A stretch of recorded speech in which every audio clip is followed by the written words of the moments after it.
അള്ളാഹുവിൻ്റെ അപാരമായ അനുഗ്രഹമാണ് ഇത്തരത്തിലുള്ള അറിവിൻ്റെ സദസ്സുകൾ സംഘടിപ്പിക്കാൻ സാധിക്കുക എന്നതും അതിലെ ഒരു പങ്കാളിയാകാൻ സാധിക്കുക എന്നതും.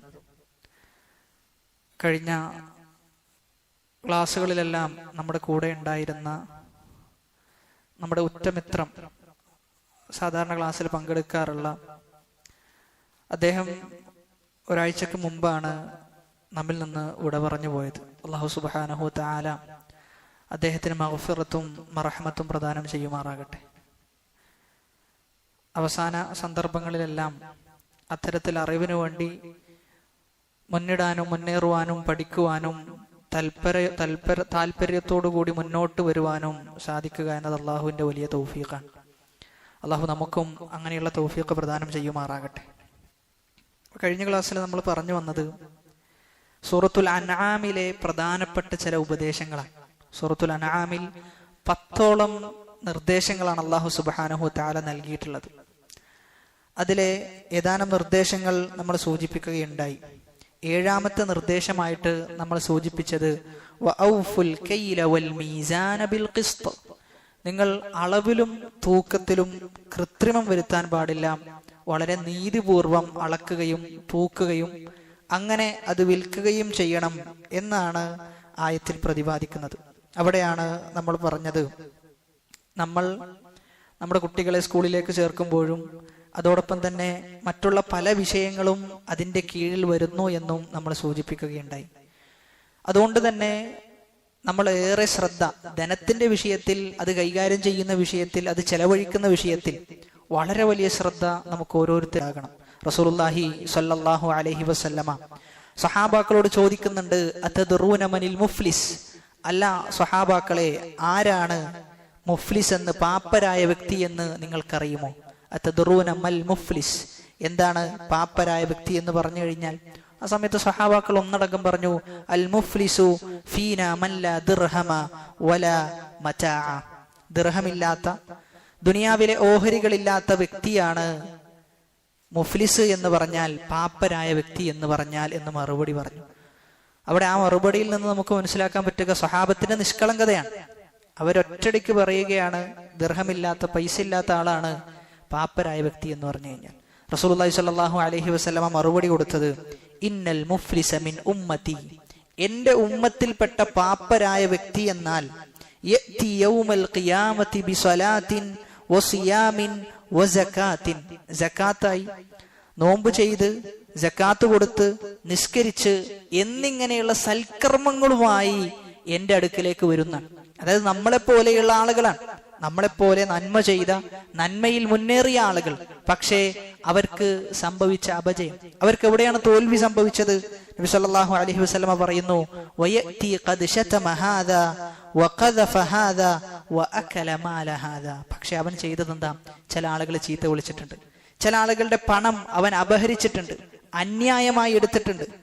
അതോടൊപ്പം തന്നെ ചില ആളുകളെ അവൻ ആരോപിച്ചിട്ടുണ്ട്, അവർ ചെയ്യാത്തതിന്റെ പേരിൽ ചില ആരോപണങ്ങൾ നടത്തിയിട്ടുണ്ട്. എന്നാൽ ഇവിടെ നമ്മുടെ വിഷയം വഅകല മാല ഹാദാ, ഇന്ന വ്യക്തിയുടെ പണം അവൻ അപഹരിച്ചിട്ടുണ്ട് എന്നുള്ളതാണ്. അതുകൊണ്ട് നമ്മൾ പണത്തിന്റെ വിഷയത്തിൽ നമ്മൾ മനസ്സിലാക്കേണ്ടത്, നാളെ ഖിയാമത്ത് നാളിലേക്ക് എത്തിക്കഴിഞ്ഞാൽ നമ്മുടെ നന്മകളെല്ലാം എടുത്ത് മറ്റുള്ള ഒരു വ്യക്തിക്ക് കൊടുക്കുകയും അതോടൊപ്പം അവന്റെ തിന്മകളെല്ലാം എടുത്ത് നമ്മിലേക്ക്, നമ്മുടെ അക്കൗണ്ടിലേക്ക് ചേർക്കപ്പെടുന്ന ഒരു അവസ്ഥ ഉണ്ടാകും. അതിനേക്കാളും വലിയ നിന്ദ്യത ഇനി നമുക്ക് വരാനില്ല എന്നുള്ളതാണ്. അല്ലാഹു സുബ്ഹാനഹു വ തആല അത്തരം അവസ്ഥയിൽ നിന്ന് നമ്മെ സംരക്ഷിക്കുമാറാകട്ടെ. അതുകൊണ്ട് തന്നെയാണ് റസൂലുള്ളാഹി സ്വല്ലല്ലാഹു അലൈഹി വസല്ലമ പറഞ്ഞത്, ധനത്തിന്റെ വിഷയത്തിൽ നാളെ ചോദ്യം ചെയ്യും, മിൻ ഐന ഇക്തസബ്തഹു, നീ എവിടെ നിന്നാണ് ഈ ധനം സമ്പാദിച്ചത്? ഇന്ന് പല ആളുകളും സമ്പാദ്യം എവിടെ നിന്ന് വരുന്നു എന്നത് ശ്രദ്ധിക്കുന്നേയില്ല. അക്കൗണ്ടിലേക്ക് പണം എത്തിയാൽ മതി എന്നതാണ് ലക്ഷ്യം. അതിന് ഹലാലാകട്ടെ ഹറാമാകട്ടെ അങ്ങനെയുള്ള ഒരു ചിന്തയെ മുസ്ലിം സഹോദരങ്ങൾക്കിടയിൽ പോലും ഇല്ല എന്നത് വളരെ അപകടകരമാണ്. അതുകൊണ്ട് തന്നെ എവിടെ നിന്നാണ് നീ സമ്പാദിച്ചത് എന്ന ചോദ്യം നിനക്കുണ്ടാകും. വഫീമ അൻഫഖ്തഹു, എന്തിലത് നീ ചെലവഴിച്ചു? അതുകൊണ്ട് തന്നെ സമ്പാദിക്കുന്നത് പോലെ തന്നെ പ്രധാനമാണ് നമ്മൾ എന്തിൽ ചെലവഴിക്കുന്നു എന്നുള്ളതും. രണ്ടും ഒരുപോലെ പ്രാധാന്യമുള്ള വിഷയം. ഇവിടെയാണ് നമ്മൾ മനസ്സിലാക്കേണ്ടത് ഇസ്ലാം ധനത്തിന്റെ വിഷയത്തിലും സാമ്പത്തികമായ ഒരു മനുഷ്യൻ എങ്ങനെ ഇടപെടണം എന്ന ഇടത്തും ഇസ്ലാമിന് കൃത്യമായ കാഴ്ചപ്പാടുണ്ട് എന്നുള്ളതാണ്. ഒരു മതത്തിൽ ഇത്രയും എല്ലാ മേഖലയിലും ഇടപെടാൻ സാധിക്കുക എന്നുള്ളത് തന്നെ ഇത് ദൈവികമാണ്, ഇത് അള്ളാഹുവിന്റെ അടുക്കലിൽ നിന്നുള്ളതാണ് എന്ന് നമുക്ക് വ്യക്തമാക്കി തരുന്ന ഒരു വിഷയമാണ്. റസൂലുള്ളാഹി സ്വല്ലല്ലാഹു അലൈഹി വസല്ലമ ഒരുപാട് സന്ദർഭത്തിൽ ഇത്തരത്തിൽ ധനത്തിന്റെ വിഷയത്തിൽ ഉമ്മത്തിനെ ഉണർത്തിയതായി നമുക്ക് കാണുവാൻ സാധിക്കും. അതോടൊപ്പം തന്നെ സൂറത്തുൽ ബഖറയിലെ 281 ആയത്തിൽ പറയുന്നത് വത്തഖൂ, നിങ്ങൾ സൂക്ഷിക്കണം, വത്തഖൂ യൗമൻ തുർജഊന ഫീഹി ഇലല്ലാഹ്, അല്ലാഹുവിലേക്ക് മടക്കപ്പെടുന്ന ഒരു ദിവസം, ആ ദിവസത്തെ നിങ്ങൾ ഭയപ്പെടേണ്ടതുണ്ട്. സുമ്മ തുവഫാ കുല്ലു നഫ്സിൻ മാ കസബത് വഹും ലാ യുദ്ലമൂൻ, എല്ലാ നഫ്സിനും എന്താണോ അവർ ചെയ്തു വെച്ചത് അത് നൽകപ്പെടും. എന്താണോ ചെയ്തു വെച്ചത് അതിൽ ഒരു കുറവുമില്ലാതെ, അതിലൊരു വർധനവുമില്ലാതെ നമ്മൾ ചെയ്തു വെച്ചതെല്ലാം നൽകപ്പെടുന്ന ദിവസം. അന്ന് ഒരാളും ആക്രമിക്കപ്പെടുകയില്ല എന്നാണ്. അതുകൊണ്ട് അത്തരം ദിവസത്തെ പേടിച്ചുകൊണ്ട് നിങ്ങളുടെ ധനം നിങ്ങൾ കൃത്യമായി കൈകാര്യം ചെയ്യണമെന്ന് പറയുകയാണ്. അതുകൊണ്ട് തന്നെ നമ്മെ സംബന്ധിച്ചിടത്തോളം, മുഅ്മിനീങ്ങളെ സംബന്ധിച്ചിടത്തോളം, നമുക്ക് ധനമുണ്ടാക്കുന്ന വിഷയത്തിൽ കൃത്യമായ മാർഗരേഖ ഇസ്ലാം പഠിപ്പിച്ചു തന്നിട്ടുണ്ട്. ആ മാർഗരേഖയിലൂടെയാണ് നമ്മൾ സഞ്ചരിക്കേണ്ടത്. അതിൽ സഞ്ചരിച്ചിട്ട് നമ്മൾ പാപ്പരാവുകയാണെങ്കിൽ പോലും നമ്മൾ മനസ്സിലാക്കേണ്ടത് ഒരു നഷ്ടവും നമുക്കതിലില്ല എന്നുള്ളതാണ്. ഒരു നഷ്ടവും നമുക്കതിലില്ല. ഇനി അതല്ല, അള്ളാഹു പറഞ്ഞ, അള്ളാഹു പഠിപ്പിച്ച, അള്ളാഹു വെച്ച പാത, ആ പാതയെ മറികടന്നുകൊണ്ട് അള്ളാഹു വെച്ച അതിർവരമ്പുകളെ ലംഘിച്ചുകൊണ്ടാണ് നമ്മൾ പറയുന്ന സാമ്പത്തിക സ്വത്ത് ഉണ്ടാക്കുന്നത് എങ്കിൽ വലിയ അപജയാണ്, വലിയ പരാജയമാണ്. നമുക്ക് ഇഹലോകത്തും ഉണ്ടാകും, പരലോകത്തുണ്ടാകും. ഇഹലോകത്ത് എങ്ങനെ ഉണ്ടാകാന്ന് ചോദിച്ചു കഴിഞ്ഞാൽ അല്ലാഹു സുബ്ഹാനഹു വ തആല പറയുന്നത് വമൻ അഅറദ അൻ ദിക്രി ഫഇന്ന ലഹു മഈശതൻ ലങ്ക, എന്റെ ഉത്ബോധനത്തെ തൊട്ട് ആരെങ്കിലും പിന്തിരിയുകയാണെങ്കിൽ അവന് ഇടുങ്ങിയ ജീവിതം ഉണ്ട് എന്നാണ്. ഇതിനെ വിശദീകരിച്ചുകൊണ്ട് മുഫസ്സിരിങ്ങൾ പറഞ്ഞത് പണം കുറേ ഉണ്ടാകും, പക്ഷെ വല്ലാത്ത പേടിയായിരിക്കും, ഇത് എപ്പോഴാണ് നഷ്ടപ്പെടുക എന്നുള്ള ഒരവസ്ഥയിലായിരിക്കും അവന് ജീവിക്കുക എന്നുള്ളതാണ്. അത്രയും പേടി ഉണ്ടാകുന്ന. അതുകൊണ്ട് അങ്ങനെ സമ്പാദിച്ചാൽ പോലും പേടിച്ച് ജീവിക്കേണ്ട അവസ്ഥ എന്ന് പറയുമ്പോൾ അതാണ് ദൗർഭാഗ്യകരമായ ജീവിതം എന്ന് പറയുന്നത്. അതുകൊണ്ട് തന്നെ അത്തരം മേഖലകളിൽ വളരെ വലിയ സൂക്ഷ്മത പാലിക്കണം എന്നാണ് ഈ ആയത്തുകൾ നമുക്ക് പഠിപ്പിച്ചു തരുന്നത്. എന്നിട്ട് അല്ലാഹു സുബ്ഹാനഹു വ തആല പറയാണ് വഇദാ ഖുൽതും ഫഅദിലു, നിങ്ങൾ എന്തെങ്കിലും പറയുകയാണെങ്കിൽ നിങ്ങൾ നീതി പാലിക്കണം എന്നാണ്. നമ്മുടെ സംസാരത്തിൽ അങ്ങേയറ്റത്തെ നീതി നമുക്കുണ്ടാകണം. എന്നിട്ട് എന്താ പറയുന്നത്? വലൗ കാന ദാ ഖുർബ, അത് ഏറ്റവും അടുത്ത വ്യക്തിയായാൽ പോലും, നമ്മുടെ ഏറ്റവും അടുത്ത് നിൽക്കുന്ന നമ്മുടെ കുടുംബക്കാരനായാൽ പോലും എന്ത് ചെയ്യണം? നീതിയിൽ നിന്നുകൊണ്ടായിരിക്കണം നമ്മൾ സംസാരിക്കേണ്ടതും നമ്മൾ തീർപ്പ് കൽപ്പിക്കേണ്ടതും. ചിലപ്പോൾ ചില സന്ദർഭത്തിൽ നമ്മളും മറ്റൊരാളും എന്തെങ്കിലും ഒരു തർക്കത്തിൽ വരുമ്പോൾ നമ്മുടെ ഭാഗത്താണ് നീതി ഉണ്ടെങ്കിൽ നമ്മൾ നമ്മുടെ ഭാഗത്ത് നിന്ന് സംസാരിക്കണം. എന്നാൽ നമ്മളും മറ്റൊരു വ്യക്തിയും സംസാരിക്കുന്ന അതേ സന്ദർഭത്തിൽ അദ്ദേഹത്തിന്റെ അടുക്കലാണ് നീതിയെങ്കിൽ അദ്ദേഹത്തിന് എന്ത് ചെയ്യണം? നമ്മൾ വകവെച്ച് കൊടുക്കണം എന്നുള്ളതാണ്. അതേസമയത്ത് മറ്റുള്ള രണ്ടാളുകൾ സംസാരിക്കുന്നിടത്ത് ആർക്കാണോ നീതി അവരിലാണ് നമ്മൾ നിൽക്കേണ്ടത്. അതല്ലാതെ കുടുംബക്കാരനാണ്, എൻ്റെ അടുത്ത സുഹൃത്താണ്, അതോടൊപ്പം തന്നെ എൻ്റെ കൂട്ടായ്മയിലുള്ള വ്യക്തിയാണ് എന്നിങ്ങനെ ഒരു നിലക്കും നീതിയുടെ വിഷയത്തിൽ നമ്മൾ ഒരു കോംപ്രമൈസും ചെയ്യാൻ പാടില്ല എന്നുള്ളതാണ്. അതുകൊണ്ട് തന്നെ നമ്മൾ ഏറ്റവും കൂടുതൽ ശ്രദ്ധിക്കേണ്ട വിഷയമാണ് ഈ പറയുന്ന സംസാരിക്കുന്നിടത്ത് നീതി പുലർത്തുക എന്നത്. അനീതിയായിക്കൊണ്ട് ഒരാളെയും കുറ്റം പറയുന്ന ഒരവസ്ഥ ഒരിക്കലും ഉണ്ടാകാൻ പാടില്ല. ഒരു നിലക്കും അനീതിയോടുകൂടി കാര്യങ്ങൾ വിധിക്കുന്ന അവസ്ഥ ഉണ്ടാകാൻ പാടില്ല എന്നാണ് ഈ ആയത്തുകൾ നമുക്ക് പഠിപ്പിച്ചു തരുന്നത്. ഈ ആയത്തിന്റെ നേർ വിശദീകരണമാണ് റസൂലുള്ളാഹി സ്വല്ലല്ലാഹു അലൈഹി വസല്ലമയുടെ ജീവിതം. ഒരിക്കൽ ഒരു സമൂഹത്തിൽ നിന്ന് അന്ന ഖുറൈശൻ അഹമ്മഹും ശഅ്നുൽ മർഅത്തിൽ മഖ്സൂമിയ അല്ലതി സറഖത്, ഒരു സ്ത്രീ, മഖ്സൂമിയ ഗോത്രത്തിൽപ്പെട്ട ഒരു സ്ത്രീ മോഷ്ടിച്ചു. ഒരു കാര്യം മോഷ്ടിക്കുകയും ആ സമയത്ത് ആ ഗോത്രക്കാരായ ആളുകൾ പരസ്പരം സംസാരിക്കാൻ, റസൂലിനോട് ആര് സംസാരിക്കും? ഈ സ്ത്രീയുടെ വിഷയത്തിൽ എന്ത് ചെയ്യണം? റസൂലിനോട് ആരെങ്കിലും സംസാരിക്കണം. ആ സമയത്ത് അവിടെ കൂടിയിരുന്ന ആളുകളൊക്കെ പറഞ്ഞു ഉസാമത്ത് ബിൻ സെയ്ദ് എന്ത് ചെയ്യും? സംസാരിക്കും. കാരണം ഉസാമത്ത് ബിൻ സെയ്ദ് റസൂലിന്റെ ഏറ്റവും അടുത്ത സുഹൃത്താണ്. ഹിബ്ബു റസൂലില്ല, റസൂൽ ഇഷ്ടപ്പെടുന്ന സ്വഹാബി വര്യനാണ്. അങ്ങനെ ഉസാമ റളിയല്ലാഹു അൻഹു നബി സല്ലല്ലാഹു അലൈഹി വസല്ലമയോട് സംസാരിച്ചു. മഖ്സൂമിയായ സ്ത്രീ ഞങ്ങളുടെ ഗോത്രക്കാരിയാണ്, മോഷ്ടിച്ചിട്ടുണ്ട് എന്നൊക്കെ പറഞ്ഞപ്പോ നബി സല്ലല്ലാഹു അലൈഹി വസല്ലം എന്ത് ചെയ്തിട്ടില്ല? അദ്ദേഹത്തോട് നിങ്ങളുടെ ഗോത്രമാണല്ലോ അല്ലെ എന്ന് പറഞ്ഞ് വിട്ടുകൊടുക്കുകയല്ല ചെയ്തത്. മറിച്ച് നീതിയിൽ എന്ത് ചെയ്തു? നബി വിധിച്ചു എന്നാണ്. നബി സല്ലല്ലാഹു അലൈഹി വസല്ലം തിരിച്ചു ചോദിക്കുന്നത്, അതശ്ഫഉ ഫീ ഹദ്ദിൻ മിൻ ഹുദൂദില്ലാഹ്, അള്ളാഹു നടപ്പിൽ വരുത്തിയ ഒരു ഹദ്, ആ ഹദ്ദിന്റെ വിഷയത്തിൽ നിങ്ങൾ സംസാരിക്കാൻ വരികയാണെന്നാണ് എന്ത് ചെയ്തത്? സ്വഹാബത്തിനോട് ചോദിച്ചത്. അതായത് ആരായാലും എത്ര അടുത്ത സുഹൃത്തായാൽ പോലും നീതിക്കാണ് നമ്മൾ പ്രാധാന്യം കൽപ്പിക്കേണ്ടത്. കാരണം അള്ളാഹു പറഞ്ഞത് എന്താണ്? നീതിയുടെ കൂടെയാണ് നിങ്ങൾ നിലനിൽക്കേണ്ടത്. എന്നിട്ട് നബി സല്ലല്ലാഹു അലൈഹി വസല്ലം ഖുതുബ പറഞ്ഞു. നബി ഒരു ഉത്ബോധനം നടത്തി. ഇന്നമാ അഹ്ലകല്ലദീന ഖബ്ലകും, നിങ്ങളുടെ മുമ്പുള്ള ആളുകൾ നശിച്ചു പോയത് അന്നഹും കാനൂ ഇദാ സറഖ ഫീഹിമുശ് ശരീഫു തറകൂഹു, അവർ നശിക്കാനുള്ള കാരണം, നിങ്ങളുടെ മുമ്പ് കഴിഞ്ഞു പോയവർ നശിക്കാനുള്ള കാരണം, മാന്യന്മാരായ വ്യക്തിയാണ് മോഷ്ടിച്ചതെങ്കിൽ എന്ത് ചെയ്യും? അവരുപേക്ഷിക്കും, അവരെ ശിക്ഷിക്കുകയില്ല. അവർക്ക് യാതൊരു കുറ്റകൃത്യങ്ങളും, അവർക്ക് യാതൊരു നിലക്കുമുള്ള പേടിപ്പെടുത്തലുകളോ ഒന്നും തന്നെ ഉണ്ടാവുകയില്ല. എന്നാൽ അതേ സമയത്ത്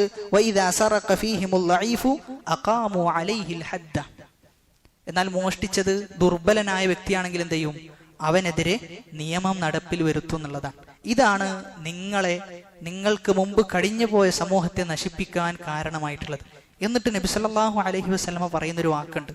അതായത് ഈ ലോകത്തിലെ ഒരാൾക്കും പറയാൻ സാധിക്കാത്ത അത്രയും സുന്ദരമായി നീതി നടപ്പാക്കിയിരുന്നു എന്ന് നമുക്ക് വളരെ വ്യക്തമായി പറയാൻ സാധിക്കുന്ന രൂപത്തിലാണ് നബി സല്ലല്ലാഹു അലൈഹി വസല്ലമ ഉമ്മത്തിന് പറഞ്ഞു കൊടുക്കുന്നത്. നമ്മൾ ജീവിച്ചുകൊണ്ടിരിക്കുന്ന ഈ കാലഘട്ടത്തിൽ ഏതെങ്കിലും ഒരു നേതാവിന് അങ്ങനെ പറയാൻ സാധിക്കുമോ എന്ന് ചോദിച്ചാൽ ഒരിക്കലും ഒരു നേതാവിനും എന്ത് ചെയ്യാൻ പറ്റൂല, ആ രൂപത്തിൽ പറയാൻ സാധിക്കൂല. അത്രയും ശക്തിയുള്ള ഒരു സന്ദേശമാണ് നബി പറഞ്ഞത്. നബി സല്ലല്ലാഹു അലൈഹി വസല്ലം പറയുന്നത്, വൈമുല്ലാഹ്, അല്ലാഹുവാണ് സത്യം, ലൗ അന്ന ഫാത്തിമത ബിൻത മുഹമ്മദിൻ സരിഖത് ലഖതഅതു യദഹാ, എന്റെ മകൾ ഫാത്തിമയാണ് കട്ടതെങ്കിൽ പോലും ഞാൻ അവിടെ കൈ എന്ത് ചെയ്യും? ഞാൻ വെട്ടുന്നുള്ളതാണ്. ഞാൻ അവിടെ കൈ എടുക്കുക തന്നെ ചെയ്യും എന്ന് നബി സല്ലല്ലാഹു അലൈഹി വസല്ലം പറയാം. ഏതെങ്കിലും ഒരു നേതാവിന് ഒരു നിലക്കും ചെയ്യാൻ പറ്റൂല, ഈ പറയുന്നത് അംഗീകരിക്കാൻ പോലും പറ്റൂല. എന്നാ അത്രയും വർഷങ്ങൾക്ക് മുമ്പ് നബി സല്ലല്ലാഹു അലൈഹി വസല്ലം കൃത്യമായി നീതി നടപ്പിൽ വരുത്താൻ. മോഷ്ടിച്ചത് സ്വന്തം കുടുംബക്കാരനാണെങ്കിൽ പോലും ശിക്ഷക്ക് അർഹനാണ്, അതിൽ യാതൊരു ഇളവുമില്ല എന്നുള്ളതാണ്. എന്നാൽ ഇന്നെന്തൊക്കെയാ നടക്കുന്നത്? സ്വന്തം പാർട്ടിക്ക് വേണ്ടി, അതല്ലെങ്കിൽ സ്വന്തം പാർട്ടിയിലെ ആളുകൾക്ക് വേണ്ടി എന്തൊക്കെ ആനുകൂല്യങ്ങളാണ്, എന്തൊക്കെ പിൻവാതിൽ നിയമങ്ങളാണ്. അങ്ങനെ പരിശോധിച്ചു കഴിഞ്ഞാൽ ഒരു നിലക്കും ഒരു നീതിയും എന്ത് ചെയ്യുന്നില്ല, ഇവിടെ നടപ്പിൽ വരുന്നില്ല എന്നുള്ളതാണ്. അതായത് ഏതെങ്കിലും ഒരു പാർട്ടിയുടെ ആളാണെങ്കിൽ ആ പറയുന്ന വ്യക്തിക്ക് എല്ലാ നിലക്കും എല്ലാ ആനുകൂല്യങ്ങളും ഉണ്ടാകും. എന്നാൽ അതേ സമയത്ത് നേരെ തിരിച്ചാണെങ്കിലോ ഒരു ആനുകൂല്യം ഉണ്ടാവില്ല. ഇന്ന് മുസ്ലിം ഉമ്മത്ത് അനുഭവിച്ചുകൊണ്ടിരിക്കുന്നത് തന്നെയല്ലേ? മുസ്ലിമീങ്ങളുടെ കൂട്ടത്തിൽപ്പെട്ട ഒരാളാണ് അക്രമിയെങ്കിൽ അത് ആളുകൾക്കിടയിൽ പ്രചരിപ്പിക്കപ്പെടുകയും അത് ആളുകൾക്കിടയിൽ ഹൈലൈറ്റ് ചെയ്യപ്പെടുകയും, എന്നാൽ അതേ സമയത്ത് അതിലുപരി വലിയ തിന്മകൾ ചെയ്ത ഒരുപാട് നേതാക്കന്മാർ അവരിന്നും നേതാക്കന്മാരായ ആളുകളുടെ ഇടയിൽ ജീവിച്ചുകൊണ്ടിരിക്കുകയാണ്. അപ്പൊ അവിടെയാണ് ഈ പറയുന്ന കൽപ്പനകൾ, ഈ പറയുന്ന റസൂലിന്റെ സന്ദേശം ഏറെ പ്രസക്തമാകുന്നത് എന്ന് നമ്മൾ മനസ്സിലാക്കണം. എന്നിട്ട് അടുത്തത് പറയാണ്, അള്ളാഹുവിന്റെ കൽപ്പനകളെ നിങ്ങൾ പൂർത്തീകരിക്കണം, അള്ളാഹുവിന്റെ കരാറുകളെ നിങ്ങൾ പൂർത്തീകരിക്കണം. അള്ളാഹുവിന്റെ കരാറുകളിൽ വെച്ച് ഏറ്റവും ഉന്നതമായ കരാറാണ് തൗഹീദ് എന്നത്, അള്ളാഹുവിനെ ഏകനാക്കുക എന്നത്. അപ്പൊ ആ കരാറുകൾ നിങ്ങൾ പൂർത്തീകരിക്കണം എന്ന് അള്ളാഹു സുബ്ഹാനഹു വ തആല പറയുകയാണ്. അതാണ് 9ാമത്തെ നിർദ്ദേശം. 10ാമത്തേത്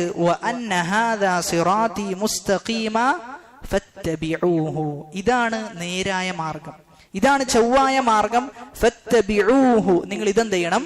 പിൻപറ്റണം. അപ്പൊ ഇവിടെ അള്ളാഹു പറയാൻ, ഞാൻ കാണിച്ചു തന്ന, എന്റെ റസൂല് കാണിച്ചു തന്ന ആ മാർഗത്തെയാണ് നിങ്ങൾ പിൻപറ്റേണ്ടത്, അതല്ലാത്ത മറ്റു മാർഗങ്ങളിലേക്ക് നിങ്ങൾ പ്രവേശിക്കരുത് എന്ന് പറഞ്ഞു വെക്കാൻ. അപ്പൊ ഇവിടെ സിറാത്ത് എന്നത് വിശുദ്ധ ഖുർആനിൽ ചില സ്ഥലത്ത് അള്ളാഹുവിലേക്ക് ചേർത്ത് പറയുകയും, എന്നാൽ അതേ സമയത്ത് മറ്റു ചില സന്ദർഭങ്ങളിൽ ആ വഴിയിലൂടെ, അള്ളാഹു വരച്ച വഴിയിലൂടെ ആരാണോ സഞ്ചരിക്കുന്നത് അവരിലേക്ക് ചേർത്തിട്ടും പറഞ്ഞിട്ടുണ്ട്. ഇവിടെ എന്താ പറഞ്ഞത്? അന്നഹാദ സിറാത്തി മുസ്തഖീമ, ഇത് എന്റെ മാർഗമാണ് എന്നാണ്. എന്നാൽ അതേ സമയത്ത് സിറാത്തല്ലദീന അൻഅംത അലൈഹിം, നീ അനുഗ്രഹിച്ചവരുടെ മാർഗം.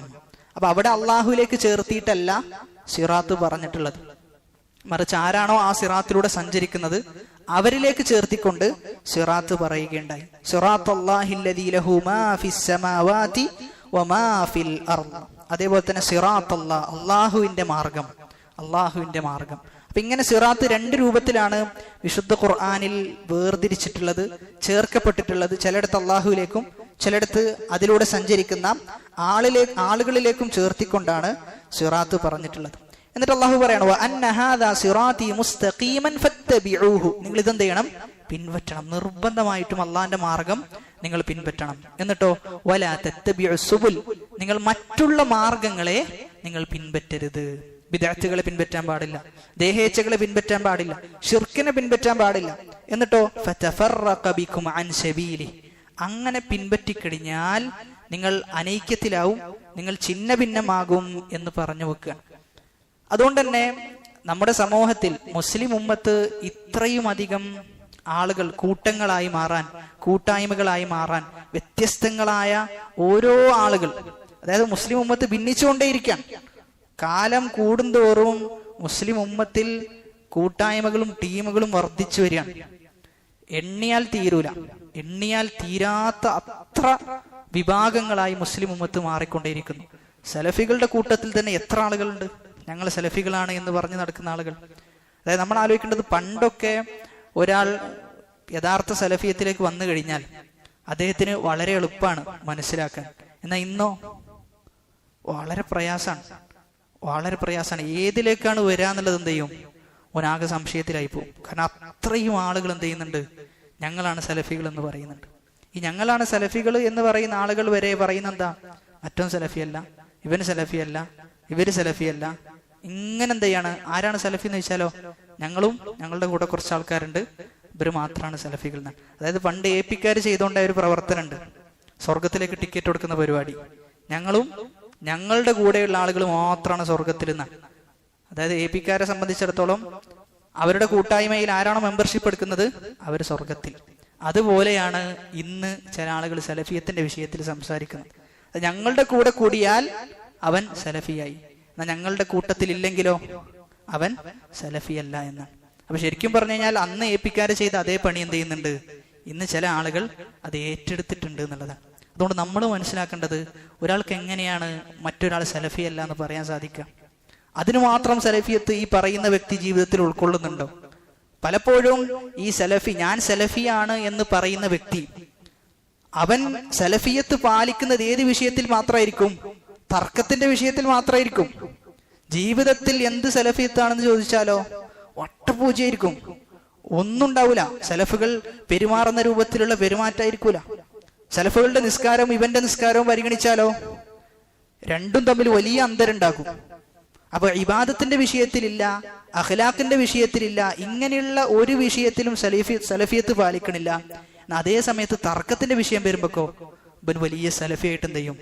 ആളുകളുടെ മുമ്പിൽ അഭിനയിക്കുകയും ചെയ്യും എന്നുള്ളതാണ്. അതുകൊണ്ട് നമ്മെ സംബന്ധിച്ചിടത്തോളം അള്ളാഹു സുബ്ഹാനഹു വ തആല എന്ത് ചെയ്തിട്ടില്ല? നമുക്ക് നമ്മുടെ ബാധ്യതയായിട്ട് നീ ഇന്ന ആളുകൾക്ക് സലഫിയത്തിന്റെ സർട്ടിഫിക്കറ്റ് കൊടുക്കണം എന്നൊന്നും അള്ളാഹു നമ്മെ ഏൽപ്പിച്ച വിഷയമല്ല. നമ്മൾ യഥാർത്ഥ പാതയിലാണോ എന്ന് എപ്പോഴും എന്ത് ചെയ്യുക? നമ്മൾ നമ്മെ വിലയിരുത്തിക്കൊണ്ടേയിരിക്കുക. നമ്മുടെ ഇബാദത്തിന്റെ അവസ്ഥ, നമ്മുടെ അഖ്ലാഖിന്റെ അവസ്ഥ, നമ്മുടെ ആളുകളോടുള്ള ഇടപാടുകളുടെ അവസ്ഥ, ഇതൊക്കെ നമ്മൾ സംസ്കരിച്ചു കൊണ്ടേയിരിക്കണം എന്നുള്ളതാണ്. നിത്യവും സംസ്കരിച്ചുകൊണ്ടേയിരിക്കണം. അങ്ങനെ ഏറ്റവും നല്ല മനുഷ്യനായി മാറാൻ നമുക്ക് സാധിക്കണം. അപ്പൊ അങ്ങനെ നമ്മെക്കുറിച്ച് നമുക്ക് അത്യാവശ്യം തന്നെ ഒരുപാട് നോക്കാനും ശരിപ്പെടുത്താനും ഒക്കെ ഉണ്ട് എങ്കിൽ പിന്നെ മറ്റൊരാളെ കുറിച്ച് ചിന്തിക്കാൻ നമുക്കൊരിക്കലും സമയം ഉണ്ടാകൂല. ഇത് മറ്റൊരാളെ കുറിച്ച് ചിന്തിക്കാനും അവർക്കെതിരെ വിധി പറയാനും അവരുടെ കാര്യത്തിൽ ഇടപെടാനും ഒക്കെ നമ്മൾ മുന്നിടുന്നത് എപ്പോഴാ? നമുക്ക് നമ്മെക്കുറിച്ച് ചിന്തിക്കാൻ സമയമില്ല, ബാക്കിയുള്ള ആളുകളെ കുറിച്ച് ചിന്തിക്കാനാണ് കൂടുതൽ സമയം. അതുകൊണ്ട് തന്നെ ഈ ആയത്തിൽ പറയുന്നത് യഥാർത്ഥ പാത എന്നാൽ അള്ളാഹുവിന്റെ പാതയാണ്. ആ അള്ളാഹുവിന്റെ പാതയിൽ സഞ്ചരിച്ചവരാണ് അമ്പിയാക്കൾ, മുർസലീങ്ങൾ, ശുഹദാക്കൾ, സിദ്ദീഖീങ്ങൾ. ഇവരുടെ പാതയാണ് നിങ്ങൾ സ്വീകരിക്കേണ്ടത്. വലാ തത്തബിഉ അസ്സുബുൽ, മറ്റുള്ള ഒരു മാർഗവും നിങ്ങൾ സ്വീകരിക്കരുത്. ഫതഫറഖ ബികും അൻ സബീലി, അങ്ങനെ സ്വീകരിച്ചു കഴിഞ്ഞാൽ നിങ്ങൾ അനൈക്യപ്പെടും, ഒരുപാട് വിഭാഗങ്ങളായി മാറും. ഒരുപാട് വിഭാഗങ്ങളാകാനുള്ള ഒരു കാരണം ബിദ്അത്തുകളാണ്. അതായത് ഓരോ പുതിയ ടീമും നിങ്ങളൊന്ന് പരിശോധിച്ച് നോക്കിയേ, ഓരോ ആളുകൾക്കും അവരുടേതായ ചില അഭിപ്രായങ്ങൾ ഉണ്ടാകും. ആ അഭിപ്രായങ്ങളെ മുൻനിർത്തിയിട്ടായിരിക്കും ഓരോ ആളുകളും ടീമുകളായി മാറുക. കാരണം ഇവർക്ക് ഈ അഭിപ്രായം സ്വീകരിച്ചാൽ മാത്രമേ ഇവരുടെ കൂടെ കൂട്ടാൻ പറ്റുള്ളൂ. മറ്റുള്ള ആളുകൾക്കോ അവരുടേതായ അഭിപ്രായം ഉണ്ടാകും. അപ്പൊ ഇങ്ങനെ ബിദ്അത്തുകൾ വർദ്ധിച്ചു വന്നു കഴിഞ്ഞാൽ സ്വാഭാവികമായിട്ടും മുസ്ലിം ഉമ്മത്ത് ഛിന്ന ഭിന്നമാകുന്ന അവസ്ഥ ഉണ്ടാകും. അതുകൊണ്ട് തന്നെ വളരെയേറെ ശ്രദ്ധ ആ വിഷയത്തിൽ നമുക്ക് ഓരോരുത്തർക്കും ഉണ്ടാകേണ്ടതുണ്ട്. അല്ല എങ്കിൽ ഖുർആനിനെയും സുന്നത്തിനെയും മുറുകെ പിടിച്ച് അതെങ്ങനെയാണോ സലഫുകൾ മനസ്സിലാക്കിയത് അതിനനുസരിച്ച് വ്യാഖ്യാനിച്ചിട്ടില്ല എങ്കിൽ ഒരുപാട് ആളുകൾ തെറ്റിപ്പോകുന്ന അവസ്ഥയുണ്ടാകും. ഇബ്നുൽ ഖയ്യിം റഹിമഹുല്ലാ അദ്ദേഹം ആ കാലത്ത് പറയുന്നത് ഇന്നും അത് നടപ്പിൽ വരുന്നത് പോലെയാണ് നമുക്ക് തോന്നുന്നത്. അദ്ദേഹം പറയാണ്, അലൈക്കും ബിൽ അസരി വസ്സുന്ന, നീ സുന്നത്തിന് മുറുകെ പിടിക്കണം. എന്താണോ നബി സല്ലല്ലാഹു അലൈഹി വസല്ലം പറഞ്ഞത് അതിൽ നീ ഉറച്ചു നിൽക്കണം. ഫഇന്നി അഖാഫു, അദ്ദേഹം പറയാണ്, ഞാൻ ഭയപ്പെടുന്നുണ്ട്, ഞാൻ പേടിക്കുന്നുണ്ട്. ഇന്നഹു സയഅതി അൻ ഖലീലിൻ സമാനുൻ ഇദാ കാന ഇൻസാനുൻ إذا ذكر إنسان النبي صلى الله عليه وسلم والإقتداء به في جميع أحواله ذموه. കുറച്ചു കാലം കഴിഞ്ഞാൽ, ഇബ്നുൽ ഖയ്യിം പറയുന്നത് കുറച്ചു കാലം കഴിഞ്ഞാൽ, 7-ാം നൂറ്റാണ്ടിൽ ജീവിച്ച പണ്ഡിതനാണ് അദ്ദേഹം പറയുന്നത്, കുറച്ചു കാലം കഴിഞ്ഞാൽ റസൂലിനെ മാത്രമേ പിൻപറ്റാൻ പാടുള്ളൂ. എന്താണോ റസൂൽ പറഞ്ഞത് അവിടെ നിൽക്കണം എന്ന് പറഞ്ഞു കഴിഞ്ഞാൽ ذموه, അവര് ഈ പറഞ്ഞ ആളുകളെ ആക്ഷേപിക്കുന്നുള്ളതാണ്. 7-ാം നൂറ്റാണ്ടിൽ പറയാം. ഇന്നോ അത് വളരെ കൃത്യമായി നടന്നുകൊണ്ടിരിക്കുകയാണ്. റസൂല് പറഞ്ഞെടുത്ത് നിൽക്കണം എന്ന് പറഞ്ഞു കഴിഞ്ഞാൽ അവിടെ പിന്നെ അവർക്ക് പറയാനുള്ളത് എന്ത്? ഇന്ന പണ്ഡിതൻ പറഞ്ഞിട്ടുണ്ട്, ഇന്ന പണ്ഡിതൻ അത് കഴിക്കാന്ന് പറഞ്ഞിട്ടുണ്ട്. ഇങ്ങനെ ന്യായങ്ങൾ, ദുർന്യായങ്ങൾ പറഞ്ഞുകൊണ്ടേയിരിക്കുകയാണ്. റസൂല് പറഞ്ഞെടുത്ത് നിൽക്കാന്ന് പറഞ്ഞു കഴിഞ്ഞാൽ അവർക്ക് എന്ത് ചെയ്യുന്നില്ല? തൃപ്തിയാകുന്നില്ല എന്ന്. എന്നിട്ടോ വനഫറു അൻഹു, എന്നിട്ട് അവരിൽ നിന്ന് വിട്ടു നിൽക്കും. റസൂലിനെ മാത്രമേ പിൻപറ്റാൻ പാടുള്ളൂ എന്ന് പറഞ്ഞു കഴിഞ്ഞാൽ അവരിൽ നിന്ന് പിന്തി നിൽക്കും. വതബറഉ മിൻഹു വഅദല്ലൂഹു വഅഹാനൂഹു, അവരെ നിന്ദ്യരാക്കും. അവരെ സമൂഹത്തിന്റെ ഇടയിൽ അവർ യഥാർത്ഥ ഹക്കിന്റെ ആളുകളെല്ലാം എന്ന് പറഞ്ഞുകൊണ്ടേയിരിക്കും. അവരെ ഇഷ്ടമില്ലാത്ത പേരുകൾ വിളിച്ചുകൊണ്ടിരിക്കും. ഇങ്ങനെ ഈ പറയുന്ന പ്രവണത ഇപ്പോഴും നമുക്കിടയിൽ കാണാൻ സാധിക്കുന്നുണ്ട് എന്നതാണ് യാഥാർത്ഥ്യം. നബി സല്ലല്ലാഹു അലൈഹി വസല്ലമയെ സ്നേഹിക്കുന്ന ആളുകളാണ് നമ്മൾ, നബിയെ പിൻപറ്റണം എന്ന് പറയുന്ന ആളുകളാണ് നമ്മൾ.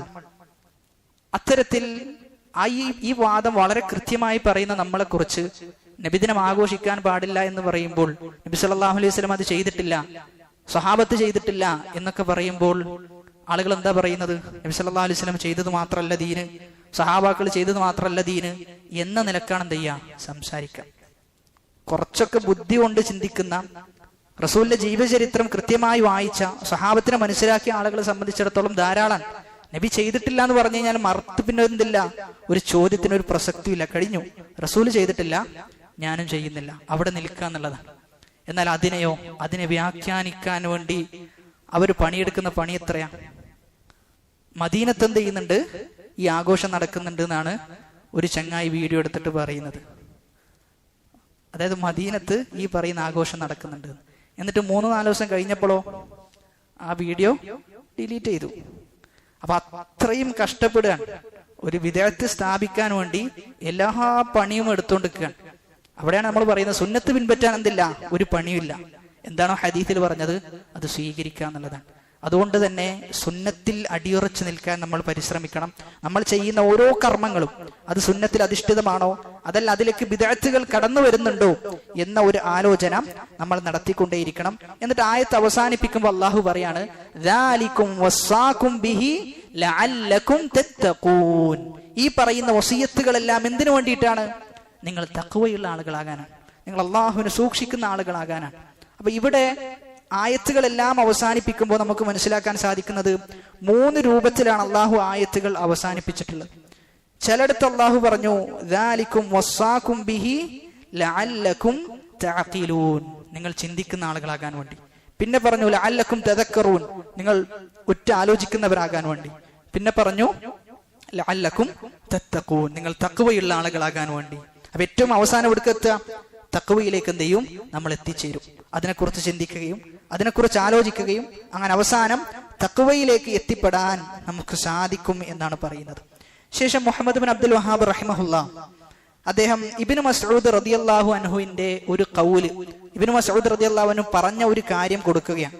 ഇബ്നു മസ്ഊദ് റളിയല്ലാഹു അൻഹു പറയുന്നത്, മൻ അറാദ അൻ യൻദുറ ഇലാ വസിയ്യത്തി മുഹമ്മദിൻ സ്വല്ലല്ലാഹു അലൈഹി വസല്ലം അല്ലതി അലൈഹാ ഖാതമുഹു ഫൽയഖറ ഖൗലഹു തആല ഖുൽ തആലൂ അത്ലു മാ ഹറമ റബ്ബുകും അലൈക്കും ഇലാ ഖൗലിഹി വ അന്ന ഹാദാ സിറാത്തി മുസ്തഖീമാ.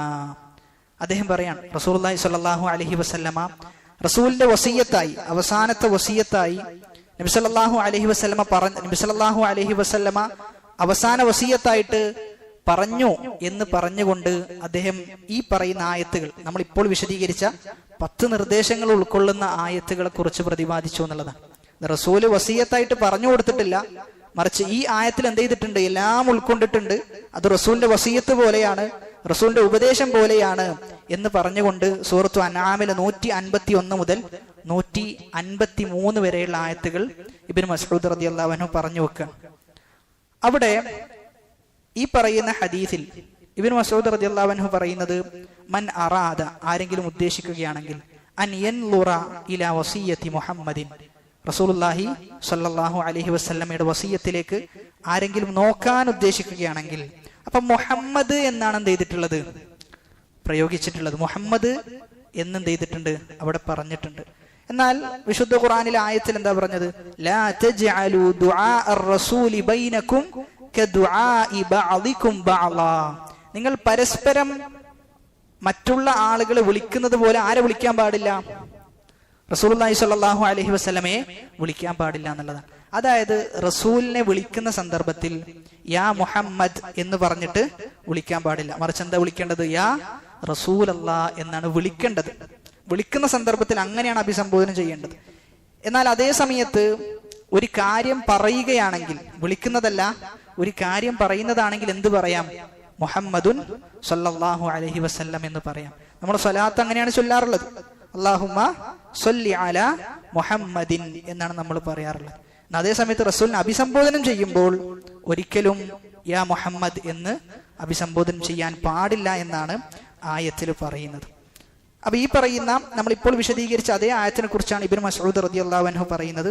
ആ ആയത്തിനെ കുറിച്ച് ആരെങ്കിലും ചിന്തിക്കുകയാണെങ്കിൽ ആ ചിന്ത അവനെ തഖ്വയിലേക്ക് എത്തിക്കും, അവനെ സൂക്ഷ്മതയിലേക്ക് എത്തിക്കും, ദീന് യഥാർത്ഥ രൂപത്തിൽ മനസ്സിലാക്കാൻ അവരെ പ്രേരിപ്പിക്കും എന്നുള്ളതാണ്. ഇബ്നു മസ്ഊദ് റളിയല്ലാഹു അൻഹുവിനെ കുറിച്ച് ചരിത്രം പരിശോധിച്ചാൽ നമുക്ക് കാണാൻ സാധിക്കും, അദ്ദേഹം ബദറിൽ പങ്കെടുത്തിട്ടുണ്ട്, അദ്ദേഹം ഉഹുദിൽ പങ്കെടുത്തിട്ടുണ്ട്, അദ്ദേഹം ഖന്തക്കിൽ പങ്കെടുത്തിട്ടുണ്ട്, അദ്ദേഹം ബൈഅത്തുർ റിദ്വാനിൽ സാക്ഷിയായിട്ടുണ്ട്. അതേപോലെ തന്നെ ഉമർ ഇബ്നുൽ ഖത്താബ് റളിയല്ലാഹു അൻഹു അദ്ദേഹത്തെ കൂഫയിൽ അമീറായി നിർത്തുന്നുണ്ട്. അദ്ദേഹം മരണപ്പെടുന്നത് ഹിജ്റ 32-നാണ്. ഹിജ്റ 32-ന് അദ്ദേഹം മരണപ്പെടുന്ന അവസ്ഥ ഉണ്ടായി. അപ്പൊ ഇവിടെ നമ്മൾ മനസ്സിലാക്കേണ്ടത്, ഇബ്നു മസ്ഊദ് റളിയല്ലാഹു അൻഹുവിനെ സംബന്ധിച്ചിടത്തോളം അദ്ദേഹത്തെ ചരിത്രം വിശേഷിപ്പിക്കുന്നത് ഉഹുദിൽ പങ്കെടുത്ത ആളാണ്, ബൈഅത്തുർ റിദ്വാനിൽ പങ്കെടുത്ത ആളാണ്, ബദറിൽ പങ്കെടുത്ത ആളാണ് എന്നൊക്കെ ഇങ്ങനെ വിശേഷിപ്പിക്കാൻ. നമ്മളെക്കുറിച്ച് എന്തായിരിക്കും അല്ലാഹു സുബ്ഹാനഹു തആലയുടെ അടുക്കൽ വിശേഷിപ്പിക്കാനുള്ളത് എന്ന് നമ്മൾ ആലോചിക്കണം. സഹാബാക്കളെ സംബന്ധിച്ചിടത്തോളം ഇഷ്ടം പോലെ വിശേഷണങ്ങൾ അവർക്കുണ്ടായിരുന്നു എന്നാണ്. അതായത് ഒരു യുദ്ധത്തിൽ പങ്കെടുത്തു എന്ന് പറഞ്ഞു കഴിഞ്ഞാൽ തന്നെ അത് തന്നെ വലിയ ശ്രേഷ്ഠതയാണ്, വലിയ ശ്രേഷ്ഠതയാണ്. എന്നാൽ പല യുദ്ധങ്ങളും എന്ത് ചെയ്തു, പങ്കെടുത്തു എന്നാണ്. അതായത് യുദ്ധങ്ങൾ പങ്കെടുക്കുക എന്ന് പറയുമ്പോൾ നമ്മൾ ഒരിക്കലും പങ്കെടുക്കാത്തത് കൊണ്ട് തന്നെ, ആ അനുഭവം ഇല്ലാത്തത് കൊണ്ട് തന്നെ അതിന്റെ ആഴം നമുക്ക് എന്ത് ചെയ്യാൻ പറ്റൂല, ഒരിക്കലും മനസ്സിലാക്കാൻ പറ്റൂല. അത് യുദ്ധത്തിലേക്ക് നമ്മൾ എടുത്തെറിയപ്പെടണം, അപ്പോഴാണ് മനസ്സിലാകുക. യുദ്ധത്തിലേക്ക് എടുത്തെറിയപ്പെടുന്ന അവസ്ഥയിൽ നമുക്ക് ബോധ്യപ്പെടും, നമ്മുടെ കുടുംബമുണ്ട്, നമ്മൾ സമ്പാദിച്ച സമ്പാദ്യങ്ങളുണ്ട്, ഇതൊക്കെ എന്ത് ചെയ്യാണ്, നമ്മൾ ത്യജിക്കാൻ, എന്നിട്ട് അള്ളാന്റെ മാർഗത്തിൽ പുറപ്പെടുക. അതായത് ദുനിയാവ് എന്ത് ചെയ്യണം, ഹൃദയത്തിൽ നിന്ന് പൂർണ്ണമായി എടുത്തു മാറ്റണം. ദുനിയാവിനോട് ത്വലാഖ് ചൊല്ലുന്ന അവസ്ഥ ഉണ്ടാകണം. നമ്മളെ സംബന്ധിച്ചിടത്തോളം എത്ര പറഞ്ഞാലും നമ്മുടെ മനസ്സിലേക്ക് അത് കയറിക്കൊള്ളണമെന്നില്ല. സഹാബാക്കളുടെ ഹിജ്റയെ കുറിച്ചൊന്ന് പഠിച്ചു നോക്കിയാൽ നമുക്കത് മനസ്സിലാകും. അതായത് ഹിജ്റ പോവുകയാണ്, നമുക്കത് ഭയങ്കര എളുപ്പമാണ് പറയാൻ. സഹാബാക്കൾ എന്ത് ചെയ്തു, ഹിജ്റ ചെയ്തു, മുഹാജിരീങ്ങളാണ്, ചില ആളുകൾ അൻസാരികളാണ് എന്നൊക്കെ പറയുമ്പോൾ അതിന്റെ ആഴം നമുക്ക് മനസ്സിലാകുക നമ്മൾ ഹിജ്റ പോകുമ്പോഴാണ്. അതായത് ചില സഹാബാക്കൾ ഒക്കെ ഒഴിവാക്കി, കാലങ്ങളോളം ചെയ്ത കച്ചവടം, ആ കച്ചവടങ്ങളെല്ലാം ഒഴിവാക്കി, കുടുംബത്തെ ഒഴിവാക്കി, ഒരു നാട്, അതായത് സ്വന്തം നാട്ടിൽ നിന്ന് മറ്റൊരു നാട്ടിലേക്ക് എടുത്തെറിയപ്പെടുന്ന അവസ്ഥ. അവിടെയാണ് റസൂലുള്ളാഹി സ്വല്ലല്ലാഹു അലൈഹി വസല്ലമ മക്കയിൽ നിന്ന് ഹിജ്റ പോകും മക്കയിലേക്ക് തിരിഞ്ഞു നോക്കിക്കൊണ്ട് റസൂൽ പറയുന്നുണ്ട്, അല്ലയോ മക്ക, നിന്നെ എനിക്ക് ഭയങ്കര ഇഷ്ടമാണ്, എനിക്ക് താമസിക്കാൻ താല്പര്യമില്ലായിട്ടല്ല, പക്ഷേ നിന്റെ സമൂഹം എന്നെ ഈ പറയുന്ന നാട്ടിൽ നിന്ന് പുറത്താക്കുകയാണ് എന്ന് പറഞ്ഞുകൊണ്ട് റസൂൽ ഹിജ്റ പോകാൻ. അതായത് നമ്മുടെ നാട്ടിൽ നിന്ന് മറുനാട്ടിലേക്ക് എല്ലാം പറിച്ച് നടുക എന്ന് പറഞ്ഞാൽ അത് വളരെ പ്രയാസകരമായ കാര്യമാണ്. നമ്മൾ അതിനെക്കുറിച്ചൊരു 10 മിനിറ്റ് ആലോചിച്ചാൽ മതി. നമ്മൾ പറയും, നമ്മൾ ഒരിക്കലും ആ സന്ദർഭത്തിൽ ഉണ്ടായിരുന്നെങ്കിൽ നമ്മൾ ഹിജ്റ പോകൂല എന്നുള്ളതായിരിക്കും എന്ത് നമ്മുടെ ഇപ്പോഴത്തെ മനസ്ഥിതി വെച്ച് നോക്കുകയാണെങ്കിൽ നമ്മൾ പറയാം. അത്രയും പ്രയാസമാണ്. ഒരു വീട് മാറുമ്പോൾ എത്ര പ്രയാസം ഉണ്ടെന്നൊന്ന് ആലോചിച്ച് നോക്കിയാൽ നമ്മൾ. ഒരു വീട് മാറുമ്പോൾ വളരെയധികം പ്രയാസമാണ്. എന്നാൽ ഇത് മൊത്തം കാലാകാലത്തിന് വേണ്ടി ഒരു മാറ്റം അവർ സ്വീകരിക്കാൻ ഒന്നുമില്ലാതെ യാത്ര പോകുന്നു. അവിടേക്ക് പോയാൽ അവർക്ക് എന്താ കിട്ടുക? അവര് ചെയ്തു വെച്ച കച്ചവടങ്ങളൊക്കെ പോയി. അവിടെ പോയി കഴിഞ്ഞാൽ വട്ടപൂജയാണ്. പൂജ്യത്തിൽ നിന്ന് തുടങ്ങണം. അതായത് ഒരു ബിസിനസ് തുടങ്ങി, ആ ബിസിനസ് പൊട്ടിപ്പാളീസായി അതിന്റെ കടമെല്ലാം തീർത്ത് ആദ്യത്തിൽ നിന്ന് തന്നെ തുടങ്ങണമെന്ന് പറയുമ്പോൾ നമ്മുടെ മനസ്സിന്റെ അവസ്ഥ എന്തായിരിക്കും? അതുപോലെയാണ് മുഹാജിരിങ്ങൾ എല്ലാം ഒഴിവാക്കി അള്ളാഹുവിലേക്കുള്ള യാത്രയാണ് അവർ നടത്തിയത്. എന്നിട്ടോ അവരെ സ്വീകരിക്കാൻ, ഇരു കൈയും നീട്ടി സ്വീകരിക്കാൻ അൻസാരികൾ അവിടെ ഉണ്ടായിരുന്നു എന്നാണ്. അതുകൊണ്ട് തന്നെ നമ്മൾ മനസ്സിലാക്കേണ്ടത്, ദീനിന്റെ വിഷയത്തിൽ അങ്ങേയറ്റത്തെ ത്യാഗം സഹിക്കാൻ നമുക്ക് സാധിക്കണം.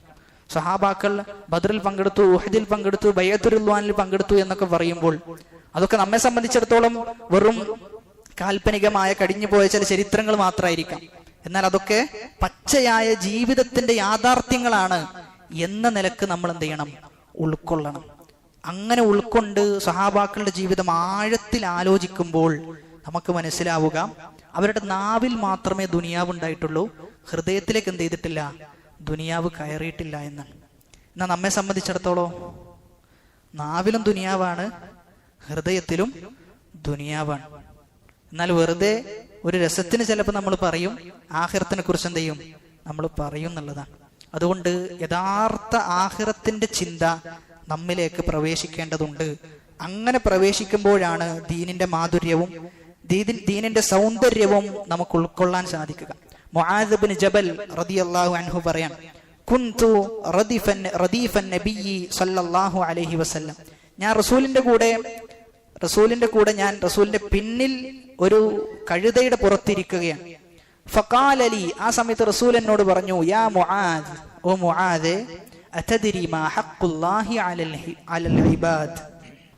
പറഞ്ഞു വന്നത് മുആദ് ഇബ്നു ജബൽ റളിയല്ലാഹു അൻഹു, അദ്ദേഹം റസൂലിന്റെ കൂടെ കഴുതപ്പുറത്ത് റസൂലിന്റെ പിന്നിലിരിക്കുകയാണ്.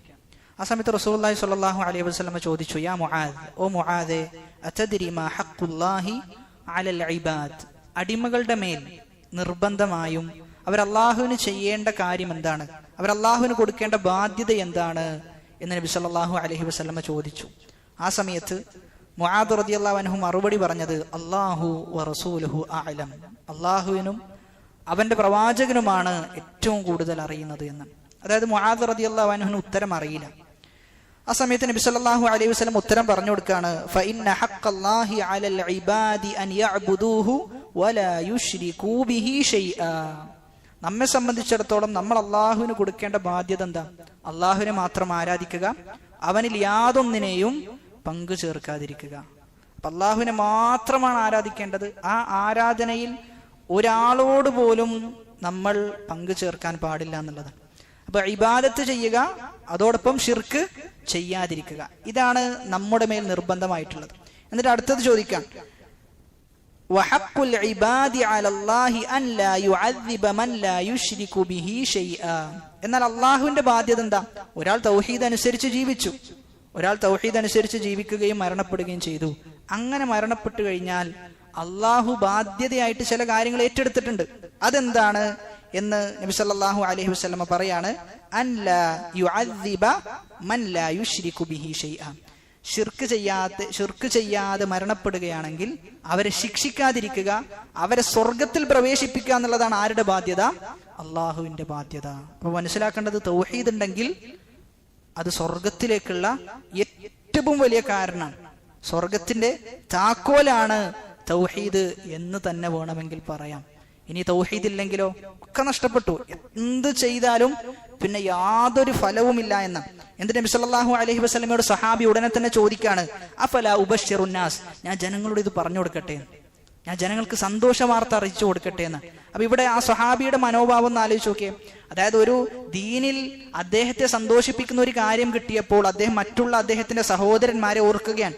എന്റെ സഹോദരന്മാർക്കും എന്ത് ചെയ്യണം, ഈ സന്തോഷം അവരിലും ഞാൻ കാണണം, അവർക്കും എനിക്ക് പറഞ്ഞു കൊടുക്കാൻ സാധിക്കണം എന്ന് പറഞ്ഞിട്ട് നബിയോട് ചോദിക്കാൻ, ഇത് ഞാൻ പറഞ്ഞു കൊടുത്തുകൊള്ളട്ടെ.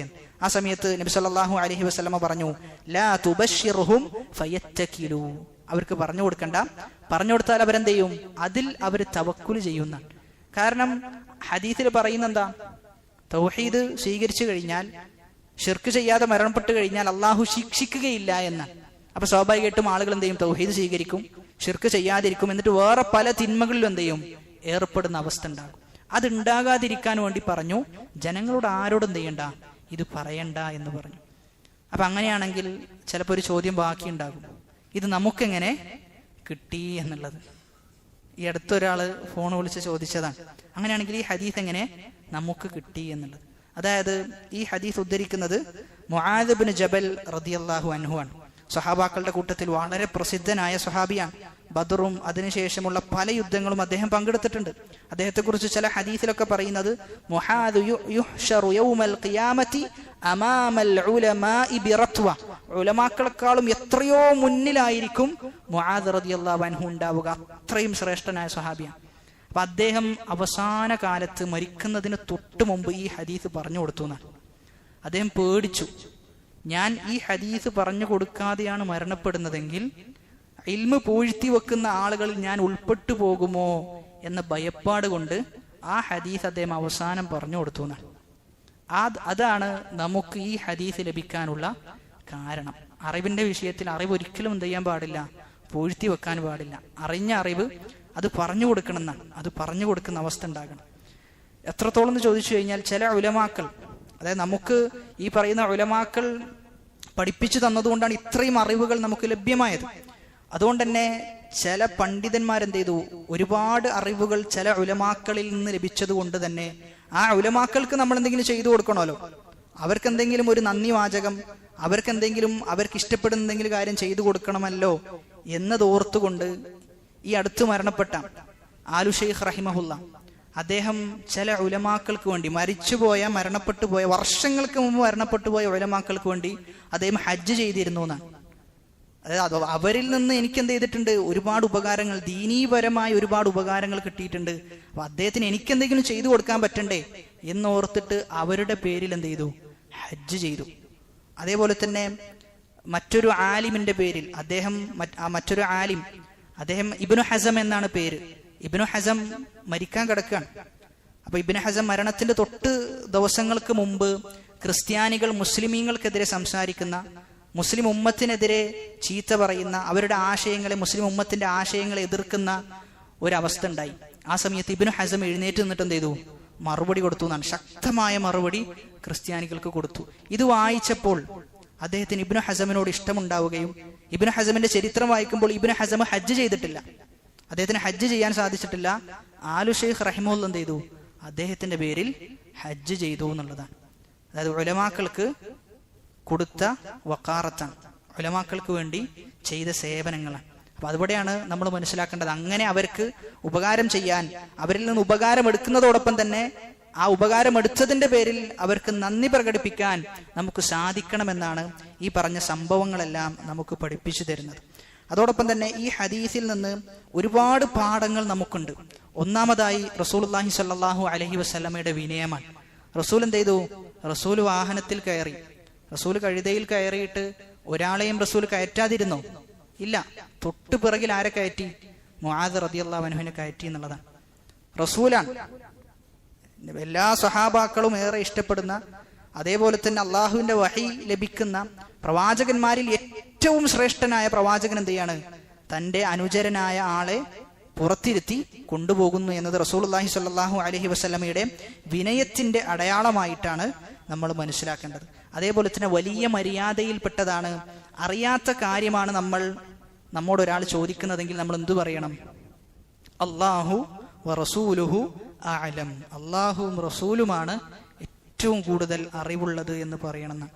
അതായത് ചില ഉലമാക്കൾ പറയുന്നത്, സഹാബാക്കളോട് ചോദിച്ച ചോദ്യം ഇന്ന് ചോദിച്ചിരുന്നെങ്കിൽ എല്ലാ ആളുകളും ഉത്തരം പറയാൻ വേണ്ടി മുന്നിട്ട് വരുമായിരുന്നു എന്നാണ്.